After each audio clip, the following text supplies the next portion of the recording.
Groupe Peloux, l'immobilier bien plus encore présente Sud Radio, le grand matin week-end, Osez investir le club, 9h30, 10h, Thomas Binet. Nous sommes avec Jean-Marc Sylvestre, journaliste économique. Thomas, vous allez nous présenter notre invité à travers son portrait inattendu. Et forcément, vous ne vous êtes pas économisé.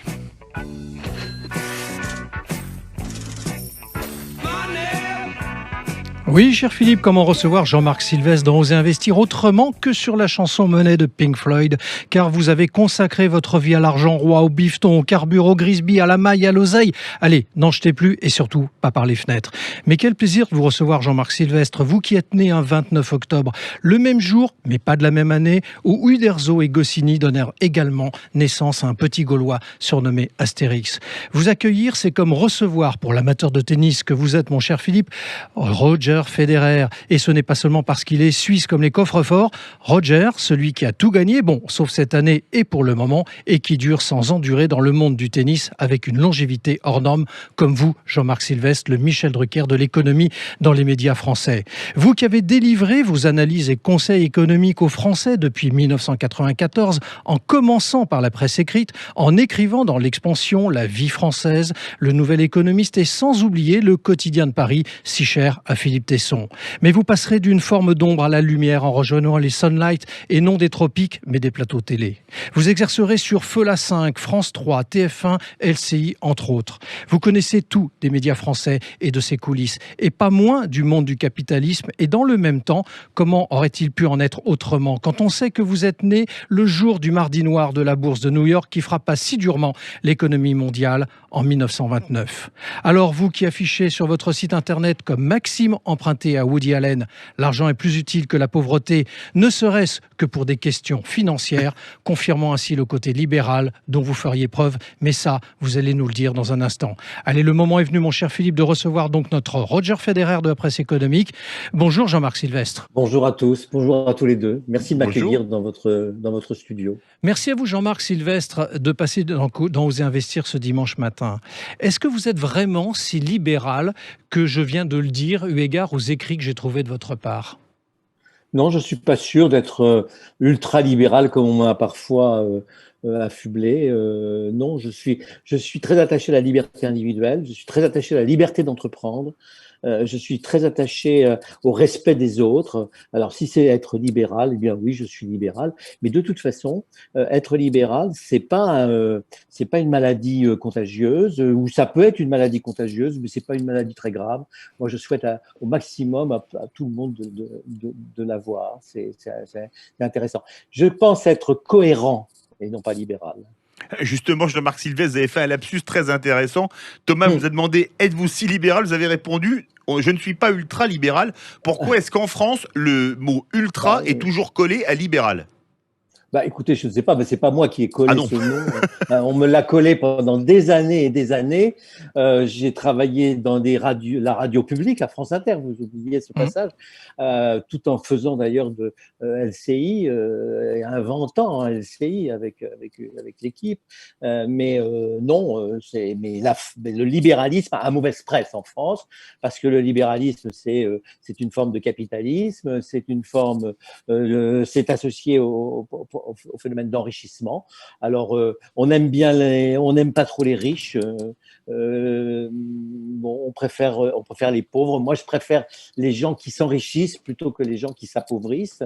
Et je me demande toujours pour quelles raisons il y a des gens qui s'appauvrissent alors qu'il y a des moyens de faire fonctionner des mécanismes de création de richesse et tout ça.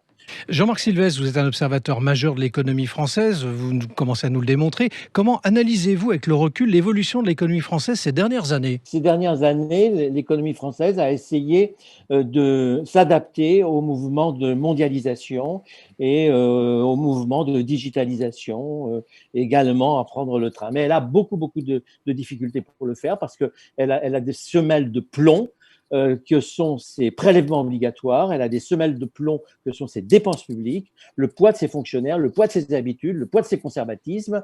Elle a un gros défaut, c'est qu'elle ne parle pas anglais. Or, l'anglais est aujourd'hui devenu la langue mondiale. Elle a un gros défaut, c'est qu'elle est très, très attachée à son identité nationale. Mais je crois qu'on peut être attaché à l'identité nationale tout en reconnaissant qu'on peut avoir intérêt à travailler avec les autres, à échanger avec les autres et à challenger avec les autres. Alors, je voudrais vous ramener un instant à la situation d'aujourd'hui pour en parler un peu de demain. On est dans une situation où on va, et nous le souhaitons, sortir de ce confinement, de cette pandémie qui a amené quand même l'économie dans une situation extrêmement difficile durant cette année et demie qui vient de s'écouler. Est-ce que vous êtes inquiet devant la situation des entreprises qui vont devoir rembourser les PGE et qui n'auront plus de subventions? Comment vont-elles faire face à leurs difficultés peut-être de demain, selon vous? Alors, je vais être très très clair et très brutal. Je ne suis pas inquiet par l'évolution de la situation économique française. Je trouve qu'il y a une résilience absolument extraordinaire dans ce pays et je trouve qu'il y a des circonstances qui font que nous n'avons pas de raison objective d'être inquiets. Je m'explique. Cette crise dont vous parlez n'est pas une crise économique. C'est une crise sanitaire. C'est la crise économique. Si crise économique il y avait, elle serait venue des mesures qui ont été prises par les gouvernements pour pouvoir enrayer la crise sanitaire. Mais j'ai toujours pensé, depuis plus d'un an et demi, que dès que le virus serait vaincu, dès qu'on aurait trouvé la solution, que la confiance serait revenue, l'économie repartira. L'économie est repartie à fond la caisse en l'été l'année dernière, juste avant la nouvelle vague du Covid, et l'économie aujourd'hui est en train de reprendre très vite. Il se trouve que dans cette crise, le gouvernement a eu l'intelligence de profiter des taux d'intérêt très bas pour pouvoir aider massivement le système économique. On a protégé les actifs de production. On n'a pas détruit des usines. Il n'y a pas eu de destruction. On n'a pas détruit les contrats d'emploi. On a fait du chômage partiel. Donc, contrairement à des grandes crises comme celles qui ont été provoquées par des guerres ou par des séismes, eh bien, il suffit de retrouver la confiance, de mettre la clé dans le camion et le camion doit repartir. Et le camion, aujourd'hui, il est en train de repartir à fond la caisse. Oui, mais Jean-Marc Sylvestre, est-ce que le camion, il ne va pas avoir des ratés au démarrage? Parce que la France a été très généreuse, notamment en termes de PGE, d'aide, etc. Et maintenant, le camion, il est peut-être un peu en surcharge quand il va falloir rembourser la dette Covid.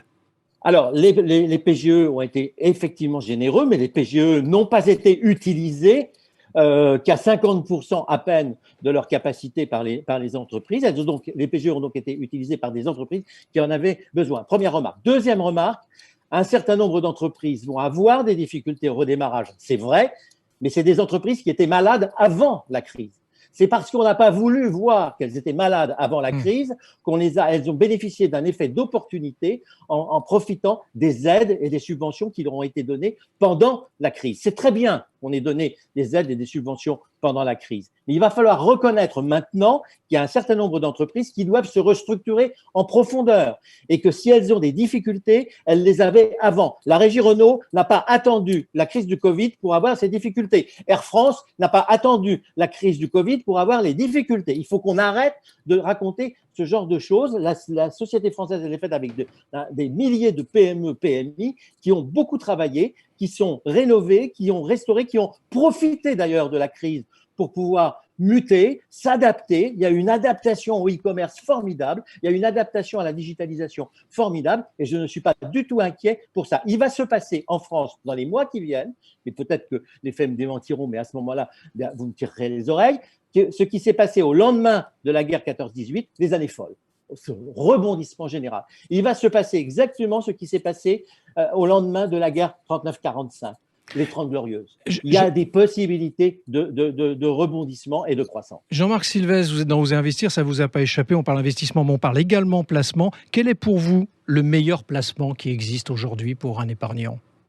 Alors, le meilleur placement qui existe pour un épargnant n'existe pas dans l'idéal. Ça dépend de l'épargnant, ça dépend de ses objectifs et ça dépend de ses moyens.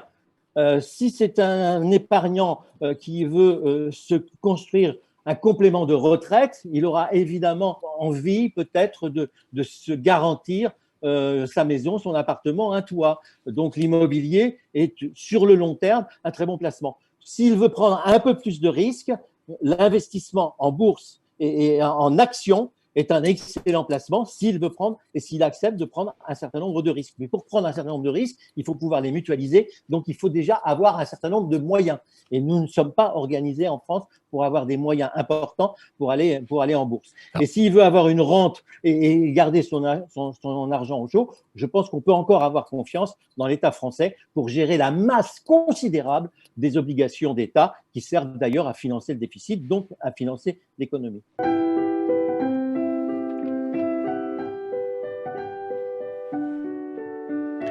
Alors, comme le veut la tradition d'Oser Investir, Jean-Marc Sylvestre, vous avez retenu une musique pour terminer notre rencontre de ce dimanche matin. Oui, il s'agit d'Irma de Sonia Reynaud, dont l'album est sorti en plein confinement. Pourquoi ce choix musical, Jean-Marc Sylvestre ? Parce que j'ai passé mon confinement en Normandie et avec un certain nombre d'amis, nous avons croisé cette jeune artiste qui s'était confinée en Normandie sur la plage de Trouville, à 2 pas de là où habitait Marguerite Duras. Elle s'est enfermée avec son piano. Le piano marchait pas très bien, mais la mairie de Trouville lui a permis d'aller travailler dans l'église. Et elle a composé un album parce que c'est son travail et qu'elle n'avait plus de concerts, qu'elle n'avait plus les moyens de travailler. Donc c'est un album qui est sorti juste à la fin du confinement et qui est sur toutes les plateformes. Et je dois dire que tous ceux qui l'ont écouté, notamment la chanson que la partie que vous passez là, on a tous les larmes aux yeux et vous ressortez de cet album avec beaucoup d'émotion et beaucoup d'envie de vivre. Merci Jean-Marc Sylvestre d'être passé du côté d'Oser Investir ce dimanche matin. C'était le 92e numéro d'Oser Investir. Merci de nous avoir suivis. Et vous pouvez retrouver l'intégralité de l'émission sur les dispositifs digitaux de Sud Radio, bien évidemment, mais également sur ceux d'oserinvestir.fr ou en téléchargeant l'application. Merci de votre fidélité. Et à dimanche prochain. Sud Radio, le grand matin week-end, Osez investir le club, 9h30-10h, Thomas Binet. Avec Groupe Peloux, l'immobilier et bien plus encore.